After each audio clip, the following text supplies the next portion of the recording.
শোন বন্ধুরা, তোরা কি কখনো একটা জিনিস ভেবেছিস যে আমরা পৃথিবীতে সবাই ভিড়কে ফলো করে চলেছি?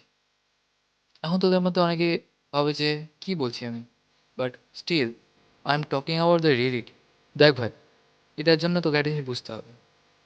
ভিড় কখনো একটা সাকসেসফুল পার্সন বা একজন বড় ব্যক্তিকে বানায় না। এটা শুধু মানুষকে ফলো করা শেখায়। আর যদি আমরা অন্যদিকে মোস্ট সাকসেসফুল পার্সনগুলোকে দেখি, যেমন বিল গেটস, মার্ক জাকারবার্গ, আর আমাদের ইন্ডিয়ার মুকেশ আম্বানি, তারা কখনোই ভিড়কে ফলো করেন, বরং আজকে ভিড় তাদের ফলো করছে। দেখ ভাই, সোজা কথা বলতে গেলে তুই যদি ভিড়কে ফলো করিস, তবে ভিড় কোনোদিনও তোর নাম মনে রাখবে না।